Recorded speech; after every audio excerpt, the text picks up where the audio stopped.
Couch Gang, Hip Hop Crimies and Crimettes, what is poppin'? You know what it is. If you don't know, hit the button below. It's your boy Bito back on the couch with another reaction. This one, get your cups ready, get your drink, get your popcorn, get whatever you need, because this is going to be a little extended because the boogeyman has spoken. Kung Fu Kenny, Kendrick Lamar has spoken. He's gotten the interview. He's out here talking. He's discussing the beef.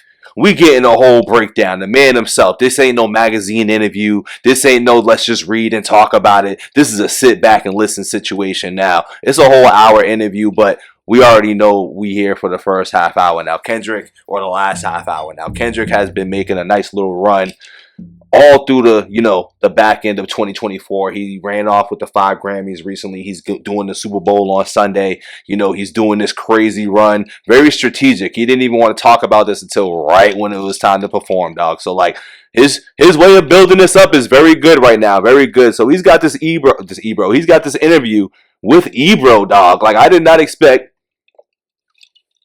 Mr. Ebro and the Desk God thing to get the interview first. Because I think we was all wondering who was gonna get that sit down first, and I'm surprised it wasn't like, I'm gonna say I'm surprised it wasn't like DJ Head and Hip Hop DX, but I think it's really that Elliott Wilson thing that's going on with that. So I think Ebro is probably the best neutral guy in the situation. So I can see why he went there and took this route, and I get it. But yeah, dog. Kendrick here he's interviewing, dog. He's sitting down. He's discussing the beef, man. He's probably discussing the halftime show and the Super Bowl and what the battle meant and everything. And I'm very excited to sit down and hear this because I think this is what we've all been waiting for. So I'm not gonna waste any more time, man. Because like I said, you're gonna have to pack a lunch for this. So let's sit back, listen. I might pause a little bit, so don't get mad at me if I got something to say, because this is the reaction of me watching this for the first time right now, and I might have some shit to say. But don't forget to like the video, subscribe to the channel, man. We gonna hop right into what Kung Fu Kenny, the boogeyman, got to say. Well, y'all gotta make some more noise than that. The boogeyman popping out and showing niggas.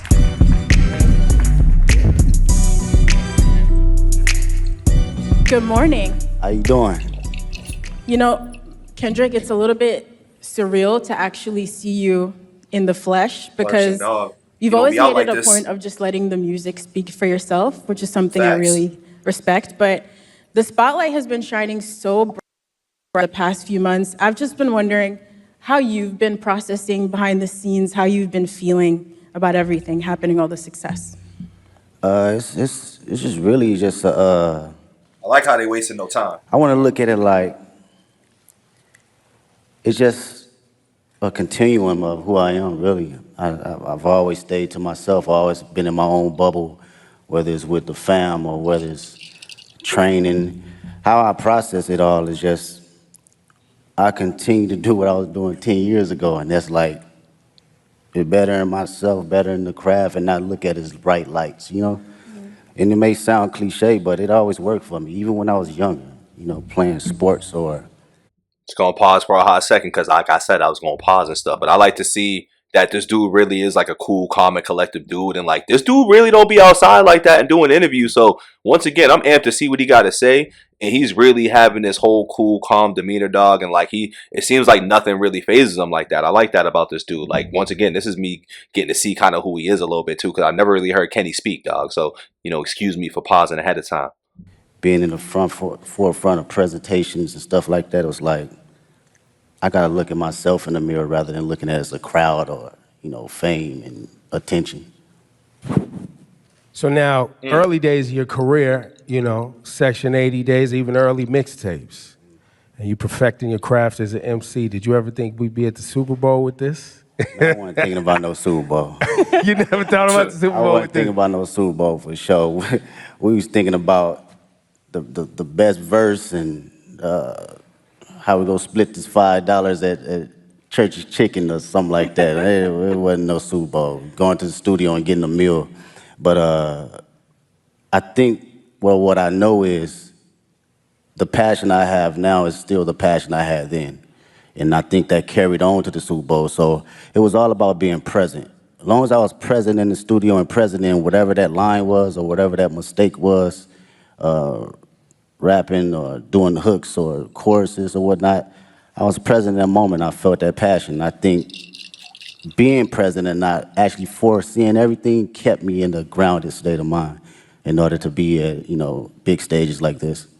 I think we felt that presence and that focus in your work for the past 15 years. Like Ebro said, going all the way back to projects like Overly Dedicated. And so seeing you perform with Dr. Dre at the halftime show 3 years ago, we already felt like that was the most hip-hop beautiful halftime show ever. And now for you to come back and be the first solo hip-hop artist to headline, how does it feel being the artist to hit that milestone? And, just your thoughts on what that means about hip-hop's progression and impact over the years. But that shit, it made me think about...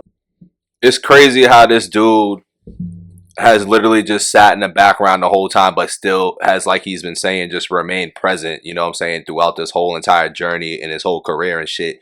And it's pretty dope that it's all played out to him just being at the top. And I love watching this right now. This feels like a super victory lap right now from Kendrick. Like, this feels like a dude getting interviewed that literally took out hip-hop's dragon, you know what I'm saying? Like, it really feels like that right now too. It's crazy, like this overly extra feeling that this interview has right now, and like the magnitude of what this is. This really might have been the best hip-hop beef ever, dog. For real. Like, could be internet things though. The grind of it, you know what I mean? A lot of people don't see like the story before the glory, man. And that shit is like shuffling out your mixtapes and, going to neighborhoods and parties and performing there, hole in the wall spots.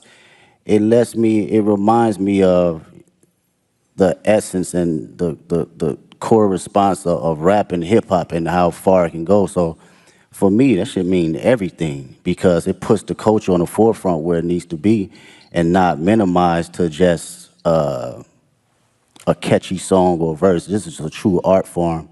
Facts. So to represent it on this type of stage is like everything that I've worked for and everything that I believe in as far as the culture. Like, I live and die by it. This shit done changed my whole family life, so I don't take it for granted at all. Talk that as far shit. As an art form, Talk that talk, boy. It feels like that was a lot what this year was about too, right? Like you, I guess, you took it and put it on your back and you felt like a line needed to be drawn, right?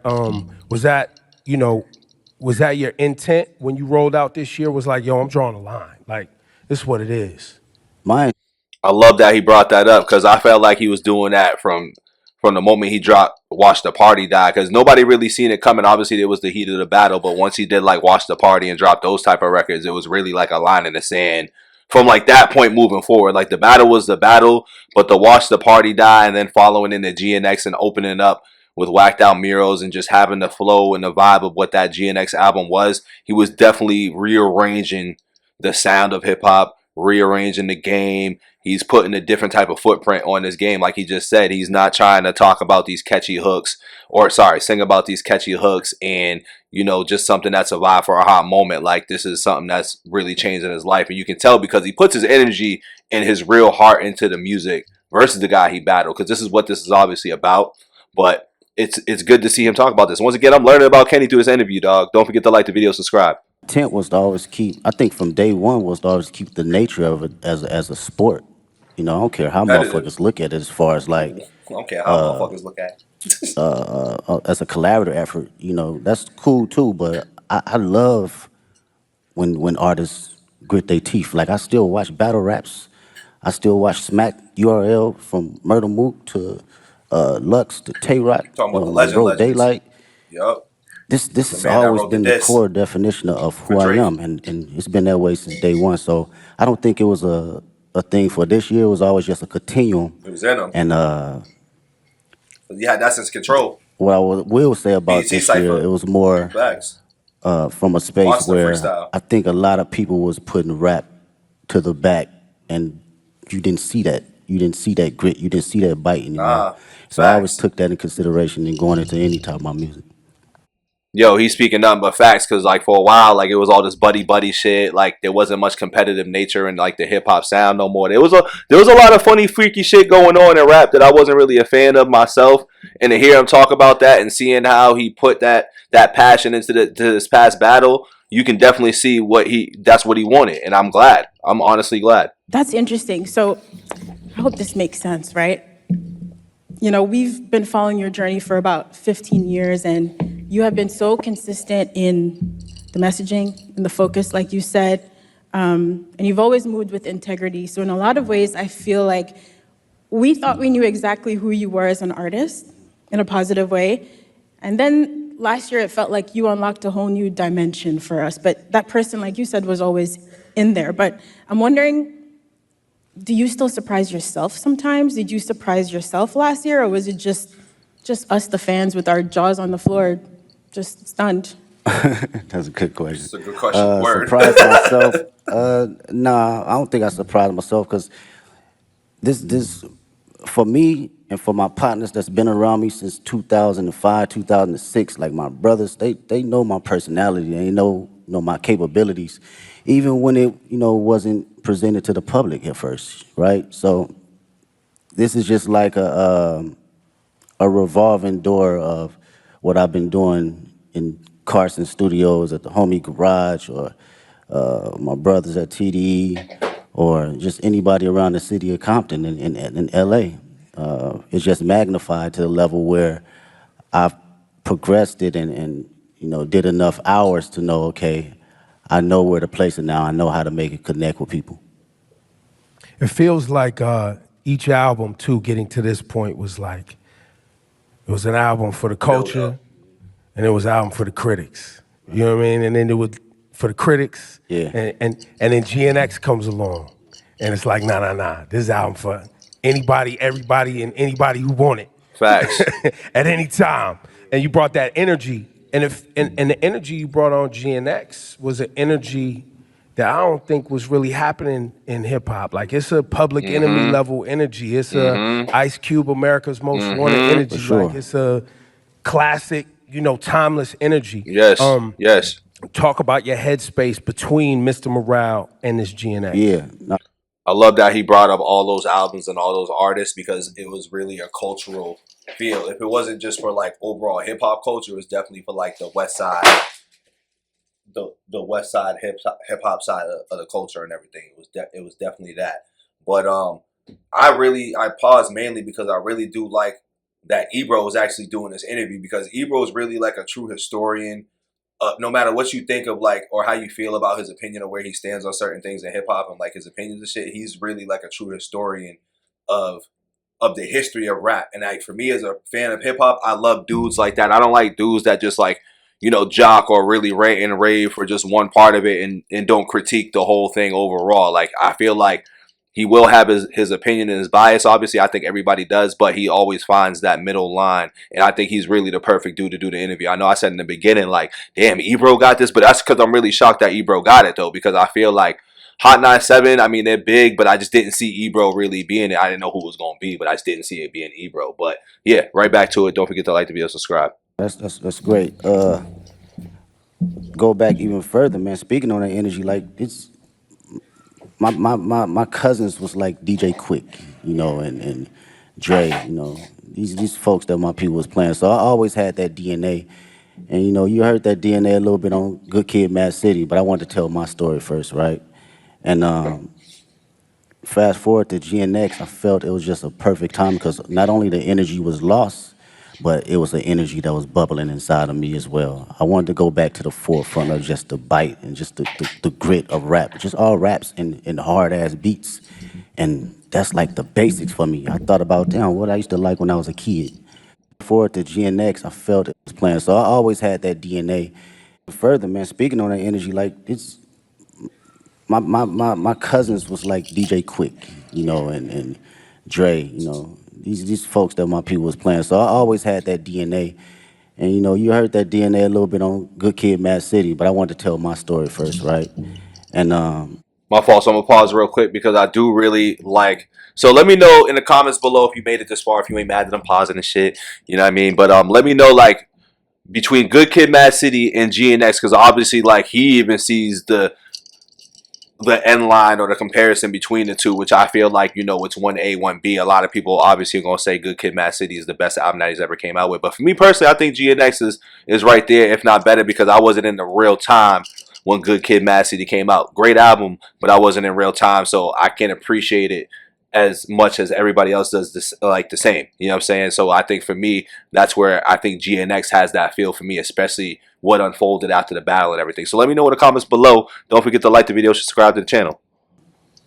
Fast forward to GNX, I felt it was just a perfect time because not only the energy was lost, but it was the energy that was bubbling inside of me as well. I wanted to go back to the forefront of The just the roots. bite and just the grit of rap, just all raps and hard ass beats. And that's like the basics for me. I thought about, damn, what I used to like when I was a kid. Hard raps, All that good 90s beats, good that's beats. smacking, Yeah. right?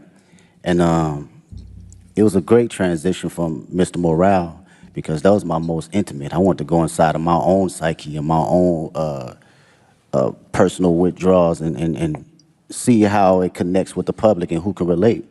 So during this time around, I think it was necessary of coming out of that cocoon and feeling like, okay, I arrived now. I can spread my wings and show every state of who I am as far as Kendrick Lamar. And you really did spread your wings. I mean, you just came off a huge Grammy wins. You walked away with 5 awards, and you won Not Like Us won for Song and Record of the Year, which Got in the itself is 5-piece. remarkable.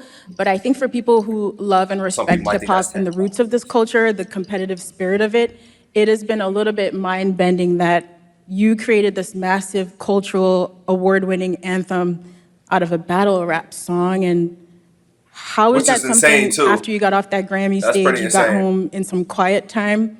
What was going through your head? I was just thinking about the culture, really. It's always that for me first. I'm not even bullshitting with you. It's like when people talk about rap, man, the conversations I hear, they think it's just rap and it's not an actual art form. So when you put records like that at the forefront, it reminds people that this is more than just something that came 50 years ago. They forget that it's even been here 50 years. It's not even that old, right? And like kind of like belittle it. So I love to see that it gets that type of recognition for just straight raps, from awards to the billboards, all that, because this is The Super Bowl. This is truly just as big as an art form and a genre as any other genre. So that's what I think about, and I feel accomplished being able to do that. You know, whether somebody else come behind me and do it again and quadruple it, I love to see it. If that was my purpose to do that, then that's exactly what it was for that particular moment.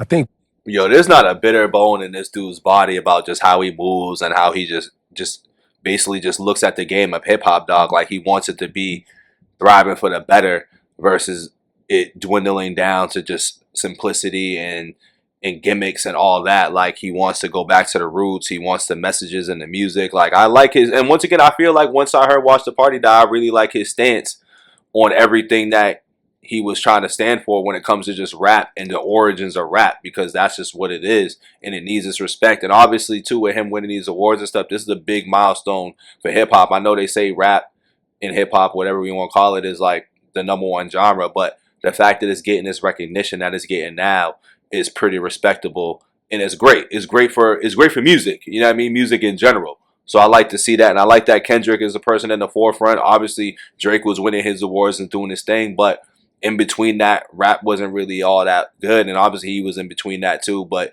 I feel like this wasn't getting pushed as much, which I feel like now it may change. I feel like there's a shift in rap right now. So stay tuned. Don't forget to like, comment, share, subscribe.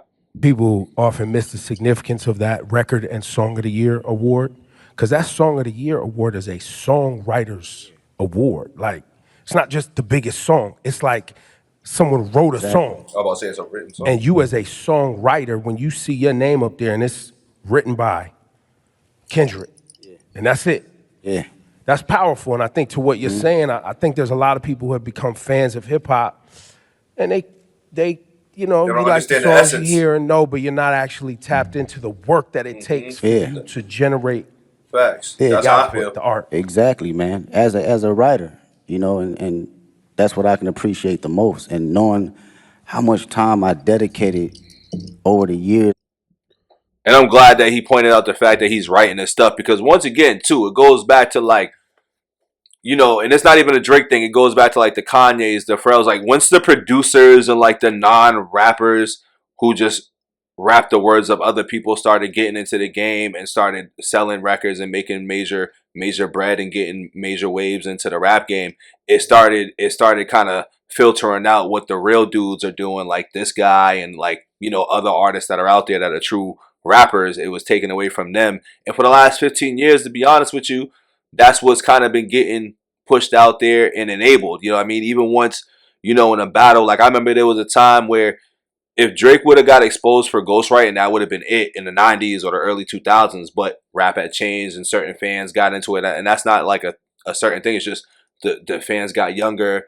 People lacked the knowledge and the history of what actually rap was. It was just like, oh, this is a bop. This is a meme. This is a, you know, this is a quote that I can say on my Twitter. This is a caption. Like it became that type of stuff for rap versus the essence. You know, it really goes back to that. It goes back to what the essence of rap. Rap didn't start with memes and captions. And that's what I feel with this question and how he's responding right here. Back to the channel. I mean, back to the channel. Back to the interview, dog. I played it back. I cut him off. Yeah. To generate the output, the art. Exactly, man. As a writer, you know, and that's what I can appreciate the most. And knowing how much time I dedicated over the years in just trial and error, writing the most terrible shit to some of the greatest shit. You know, we all do it, from writer's block to figuring out how to find inspiration from the most non-popular aspects around me. So it's like, knowing that trial and knowing what I put in as far as my thinking process and what it takes to get there,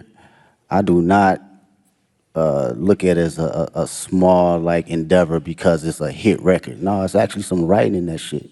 You know, whether it connect with you on a spiritual level, whether it connect with you on a comedic level, whether it connect with you just on a personal dynamic, it's still from a writer's point of view. Yeah, you are an incredible writer. There are songs on GNX like Reincarnated. Great song. I didn't know what to do with that Great song song. the first few times I heard Oh of my it. Just God, trying that to song figure was out so good. where you possibly Oh came my up God. with the inspiration. I can't wait for him to explain this right here because that song was incredible. I mean, if you haven't seen my GNX full album reaction, go ahead and check that out as well too. I got the time lapses, whatever you want to call them, where you can just fast forward to that and how I reacted to that. That song was incredible. I also reacted to it again just because, like, you know, our first initial reaction, like, damn, I'm mind blown. But 3 different verses, 3 different people that he turned into, like all people that was in the industry, dog. Like, it was a great song. So I can't wait for him to explain this, dog. For a record like that, like when you're working on those songs, are you going through multiple versions until the right thing comes to you? It's hard to fathom, I guess is what I'm saying. Yeah, well, records like that. First off, shout out to Tupac. That's the number one. Yeah. That was always one of my favorite records. Made niggas. Facts. That was my number one. Well, records like that. Made niggas the best one in my opinion. It's always going into my mind of like, what if, right? And crafting out my what if ideas to the masses. So when I think about concepts and I think about what I actually believe and what I feel, I just go through a breakdown as if I'm reading a book, you know, and how I want people to hear this from a book sequence. So my initial process is, okay, how can I open them up to the story? And how can I drive them to the ending point to make them feel truly exactly what I'm trying to convey, whether they take their own perspective from it or they take mine. I just want you to feel it first. You know, the writing is there. Now it's up to me to perform it to where you can feel it. Damn. Yo, the way, I'm glad they paused too, because I'm like, yo, the way you just broke down how you want to make your music get across the masses was insane. Like, and it was so simple. But like when you try to process it, you're like, wow, like I understand that completely, but I'm still mind blown because it's such a genius way of thinking and writing and processing how to make music. You know what I mean? Like that takes a special talent. Like as a listener, like you, once again, he gives you the opportunity to take it from his perspective or you take it from yours. And I think that's what music is always great for, is that you can always feel what they're saying, but you can also implement it into like what's going on in your life or how you take it and how you feel it. It's all about a feel. Like I've started this channel saying that music's all about a feel. So that's crazy that Kendrick said this, and it's funny that they was like, shh, because that's what happened in my mind. I was like, God damn. Don't forget to like, video, subscribe, dog. Yo, give it up for this guy, Kendrick Lamar. Y'all too quiet, man. Yeah, y'all need to clap a little more, dog. You know, this guy doesn't really, He doesn't You sit don't be down and outside. do this too often, so this is a You very don't be outside. special conversation. You We don't be appreciate outside. you, bro. That's I why. really do. That's why we reacted to this shout whole shit right now. because you guys are making Yeah, history man. right now. Hell And, yeah. Facts, the and tour, you've seen all her that. from her humble beginnings like she's seen you from your humble. We'll pause Ebro real quick. I ain't gonna lie. I'm enjoying the hell ass interview, but I'm waiting for him to talk about this motherfucking battle because I want to see how he broke that down. And I know they just doing a little like, you know, history lesson for us right now because obviously it's like people like me aren't too familiar with Kendrick overall up until the battle. And if you became a fan like myself, this is what it is. So I like this whole, you know, recap of his whole career, just breaking down how he processes music and shit like that. Like, once again, I'm really a fan of this dude. This is breaking down the genius of him. Like, I like it. I really do like sitting down here and do his talk like this, especially the great ones. Beginnings. You've watched her find success, and now y'all sharing the stage at the Super Bowl. This humongous tour that's rolling out next year. Talk about this moment in both of y'all's career. Have you guys had a chance to even see each other in this moment and be like, yo, like? We haven't even had a chance to crash out about it because everything been moving Crash fast. out, like Kenny! production and rehearsals and stuff. So we speak, but it's not. We haven't really got a Process chance to and shit like settle that. into the moment.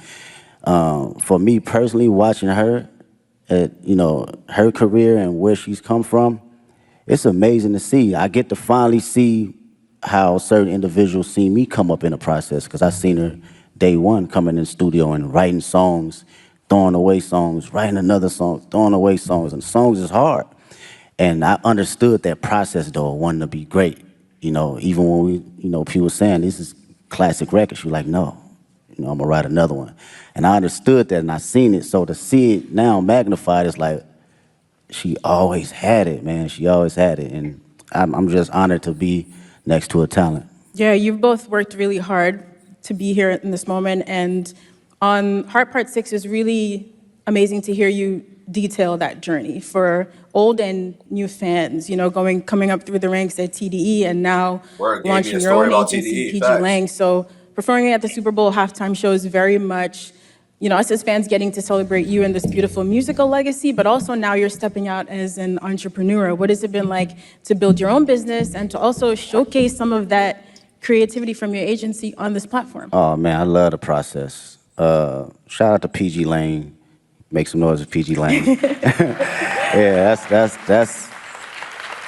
that's my team, man. It's 30 incredible individuals, 5 extraordinary executives that work day in, day out to make sure we are doing something that will long live the culture. You know, from a music standpoint, from a creative standpoint, fashion, film, books, day in, day out of just being around like-minded individuals that have different perspectives outside of just music. So through that process, it was a challenge for me, but even more a process of me enjoying, okay, different ideas and different backgrounds and how to look at things. I love it. I love it. Being on calls and, you know, formulating business ideas and ventures outside of my usual norm, it challenges me. And I can't wait to see what happens next. I know it's going to happen next. Yeah. We can. I think for the audience too, you know, and anybody watching around the world, the PG Lang thing is, you know, I think people see you as an artist and someone who makes music, but I don't know if you want to share it today, but the level of detail that you yourself, along with Dave and shout to the whole PG Lang team, but y'all as friends that came up together, you in the edits. Like what we're gonna see on Sunday is a PG Lang production. Yes, that's all PG Lang. That is us sitting day in, day out. So this is about to be a fire ass show then, because based off the music videos I've seen recently from They Not Like Us and shit. Think They Not Like Us. I think that's really about it. I think I'm forgetting one though on the low, but either way, dog, like that video production was pretty crazy from what I seen. I like the production of that, so that's where we're gonna stand with that. I don't know where else I was going with that one. From the edits, the production, the stage design, the music, the sound tech. It's everything across the board, and it takes a lot of work. It takes a lot of creative individuals. I can't sit here and say it's all me, because these are people that are just as passionate and want to see us win, but also want to put out something that lives a long, long time. And with with Dave's creative mind, it's just he's insane, man. That dude is like Basquiat in so many different fashions. You know, you can literally pick his brain about anything, and he'll give you an answer right down the middle to help you decide for yourself. So that's something I can always appreciate. Yeah, I'd say with all of your powers combined, y'all are really diabolical. Like, when you roll out the videos, all the visuals Yo, I love how like that's like the word of like the year with Kendrick, and just anything he's doing just diabolical. Like, yo, he's diabolical, B. for GNX, just the way you all move strategically together, it is inspiring beyond the music. You know, just thinking about how to approach life and art in a holistic way. And so when it came down to planning for this Super Bowl now, you know, you've teased on the album coming up to New Orleans with this LA energy. How did you guys approach the show and trying to figure out how to pay tribute to the classics in your catalog with this new music in like a 13-minute set list? Yeah, it's wild. Mr. Morale is like an hour and 30-minute tour, so it's like you gotta smack the shit down all the way to 13 minutes. It's kind of wild, and it's interesting because it lets you know kind of where you at and your perspective on how you think about catalog and the music. For me, I love being present. I love being present, man. It's my favorite. It's very hard for me to live in the past. It's very hard. I respect the past wholeheartedly, but being in the now and being just locked into how I feel and the energy I have now, that's the LA energy for me. That's something that I want to carry over to New Orleans and for the world to see. This is me, this is Kendrick Lamar, 37 years old, and I still feel like I'm elevating. I'm still on the journey though, you know? And I want that energy to, you know, ooze out into the televisions and to the people that's in that building. Can't wait to watch that. Well, and on that, you know, the connection between black culture and New Orleans and how important and shaping our ancestors were in this town, music, jazz, all that. You always put our culture and black culture at the forefront of your brand, your music. Facts. Same Ebro, the thing in LA. historian. A lot of our family members moved out to California from the South for new opportunities. Man, So what? there's a big connection between LA and the South. So when you say you walked in to New Orleans with that LA etiquette and all of that, I don't know if people really grasp that, but you got to be feeling that energy. That's a bar. Like, That's a straight bar. Remember, I did TV off too, and I was like, hold up, what did he just say? And I was like, oh, all right, that energy is crazy. He's coming with a different, all right, and he's gonna explain that line now, because I looked at it like, oh, he's coming in just being like, I'm here, I'm Compton's in the house, LA's in the house, but forgetting that, you know, the historical things that are coming from New Orleans and Louisiana, like, think about it, heritage, baby. when you are out ready on Sunday to do your thing, That's a bar. It's crazy, bro. Out of all my friends, LA, us growing up, all our grandparents either from Louisiana, Oh wow, Texas, Chicago, like period. So So our it's a deeper meaning, dialect too. and how we talk, it gauges from like the South personal. and like the Bay Area. So Okay, like going to the store, we say finna. I'm finna go to learning the about store. Kenny. Like that's some South shit, you know what I'm saying? That's hit the not stove. no LA, right? So that energy right there, and you know, making that correlation, it means a lot to me for people to understand that. And the culture and just being black, I can't help that, man. It's just not something that I think about or even try to like go. I'm black. Shit, it's just go. it's in you, it's not on you. Yeah, it's gonna come out every time. I can't sugarcoat it. You know, I can't downplay it. I'm at a point in my life I can't necessarily fake the funk for nothing. And I've always had an essence of that, but you know, you have kids and shit. That shit's like Start giving a fuck I have less to about be who that. I am authentically. Right, And if right. you know the world can Yes. accept that, then so be it. But who rocking with it, I'm gonna go put it all the way out there, you know, whether Yeah. it's in private or whether it's on the main stage. Yeah, I don't think a lot of people and a lot of artists stand.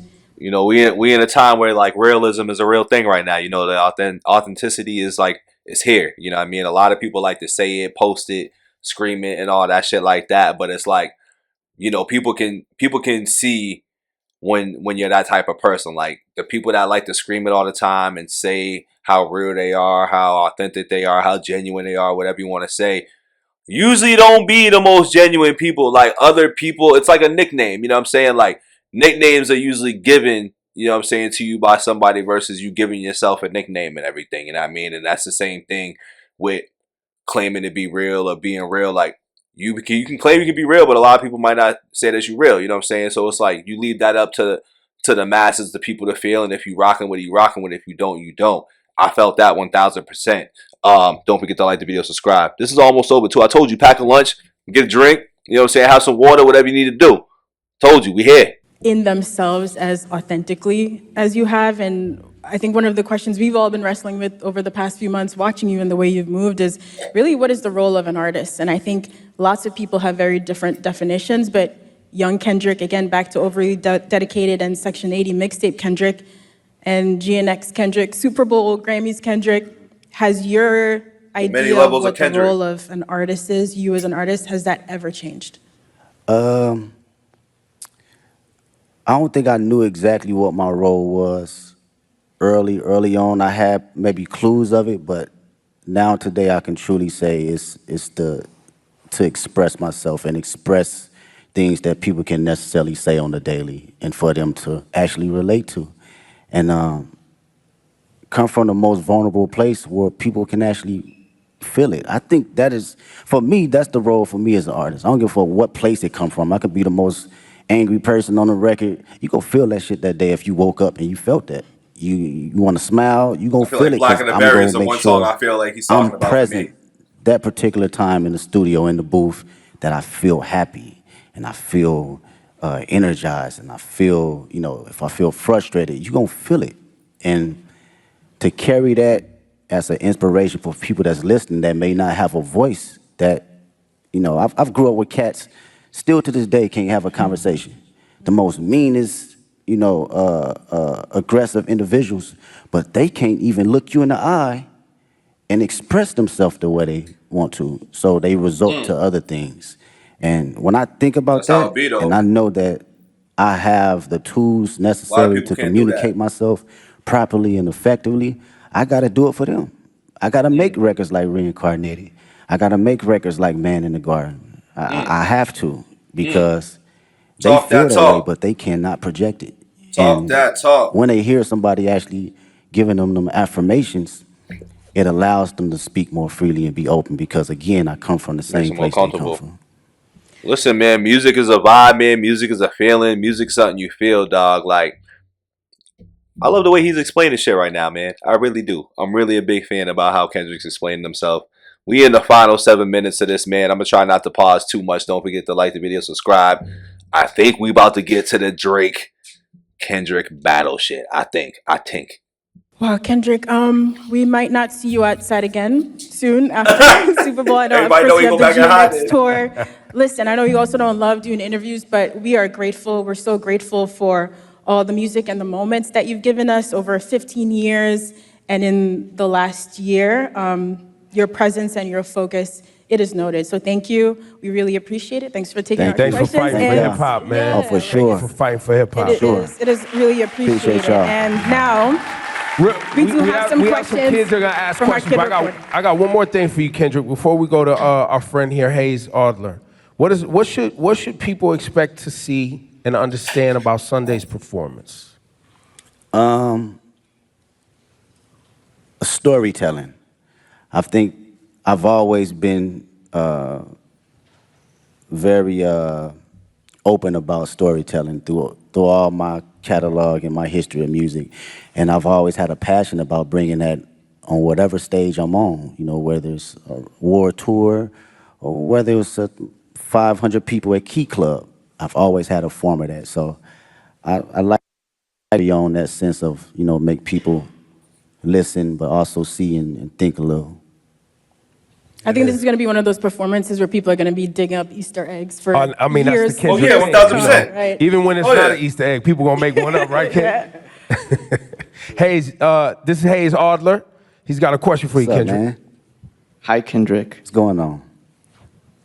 How do you prepare for such a big performance? Do you have a favorite way to stay healthy and active? Push-ups and Yeah. burpees. I do some laps, whether it's some sprints. If we talking about, let's go from, okay, on a physical level, I give you that. Maybe it's a 2 mile warm up or a mile warm up, maybe some push-ups, just Push-ups to and get the burpees. body movement. Sometimes you be out on that stage, man, it take you need some oil on your knees a little bit to get moving and get cranky. So physically, yeah, I'm just exercising the body, a little bit of stretching, a little bit of all that. And on a mental level, I'm usually playing some Isley Brothers just to calm not my nerves, but calm my excitement and just I give it fuck with the a Isleys though, so balance, I you dig know. it. I So rocks with that. that's my prep right before I go out. Thank you, Hayes. Thank you so much. And now Alvin Williams.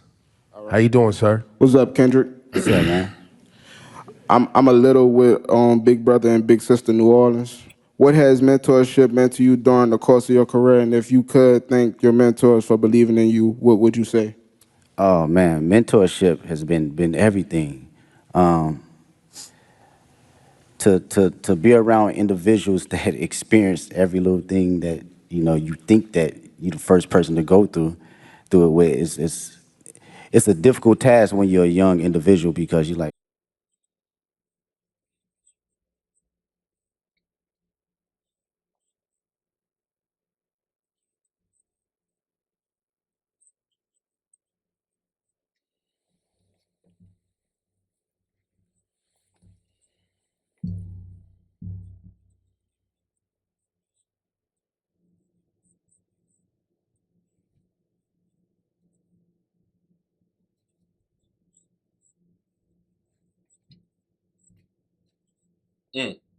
Facts.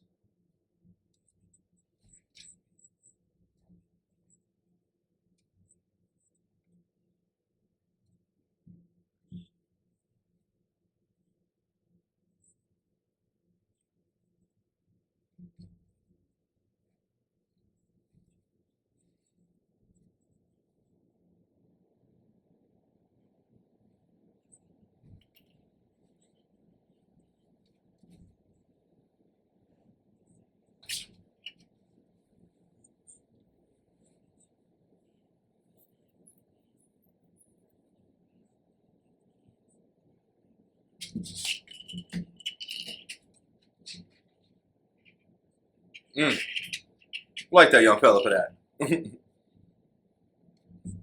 Great question.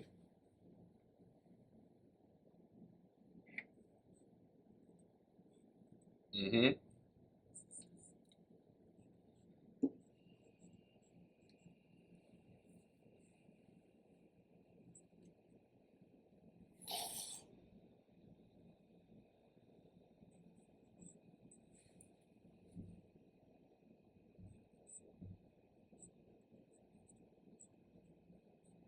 Mm.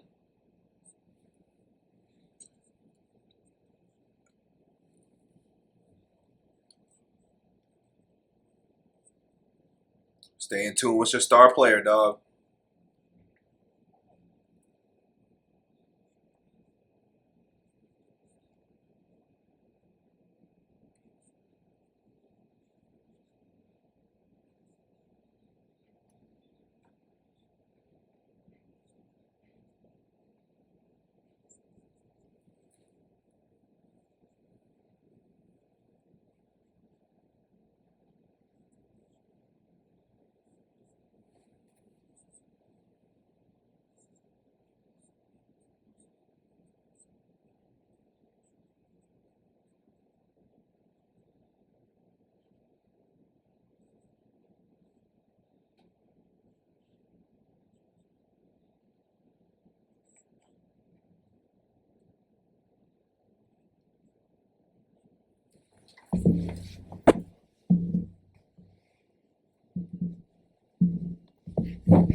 Great answer. Great answer. Word. Yo, Uncle Kendrick, bro.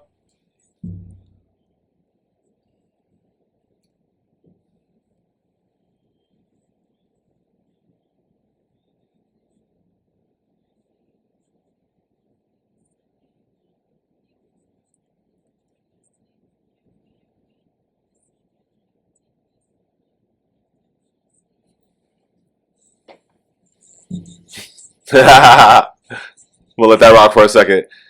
Yo, that was a great interview, man. Kendrick is definitely. Don't forget to like the video, subscribe to the channel. I feel like I do that just like that every single video I do. But this dude's definitely one of those well-grounded, in tune with himself, true to his character, stands 10 toes down on who he is. He doesn't shape himself for anybody, and he just believes in who he is. And what I gathered, key points of like just to summarize it, what I gathered from this 30 minutes was that my man stays true to the game. He's a historian, and he's in tune with himself, and he's big on authenticity. And he's not saying that he's real. He never says it. He just speaks on what it means to him. And Kendrick holds mad values on just standing on something, believing in yourself, and just being true to yourself. He stands on so many things. Like, a lot of things in this world these days, people have like lost a sense of standing on something, believing on something. Like, there's no morals these days. You know what I mean? And it's crazy that the line in the sand between the two artists that have been running the last decade and a half, or whatever you want to say, it's like you have some that are on that side that don't see this side or hate on this side and claim to be this side, which is the Kendrick side, but then you have the other side that battles this side, and it's like, y'all is fake as hell, or whatever you want to say. When it's like, hey man, people gonna be who they gonna be at the end of the day, and not everybody's supposed to be the same and have the same moral compass as well. So I get it from that standpoint, but this was a dope ass interview, man. This is probably one of the best interviews I've like watched in a long time. Like, I don't think I remember the last time I watched an interview this big. Now, shit, homie Drake gonna have to do an interview next. Like, he don't be outside like that too. He be all up in the videos and all up in the music, dancing and singing and stuff. But you haven't actually really had a real conversation with Drake in a while. Like, yes, the streams are the streams, but he hasn't had a sit down. When's the last time? And I don't mean this to pin it together, but I would love to hear a Drake sit down. To be honest, I would love to hear something like that, because at the end of the day, even when Nas and Jay-Z had their stuff, there were sit downs, there was interviews, they were all outside and they were active. So I would love to kind of see if homie's gonna talk about shit after the fact. I would love to see it, for hip hop. If Drake's really hip hop, he would do a sit down with somebody, because we need a sit down. We do need a sit down, but I guess homie has to drop his album and on what Valentine's Day. So I guess we gotta wait till after that. But this ain't about him right now. But this interview at the end of the day was one of the best interviews. The Super Bowl performance is gonna be fire. It's definitely gonna be a 13-minute fucking show. It's gonna be a 13-minute show, man. You get SZA in there, you get the PG Lane Productions in there. I'm a big fan of what's about to happen on Sunday. Hopefully I can figure out how to react to that. I'm still on the phone with it and shit. But either way, we gonna get to it and have something with that. But yeah, I don't really have too much to say. Like I said, this was kind of extended video, and I just wanted to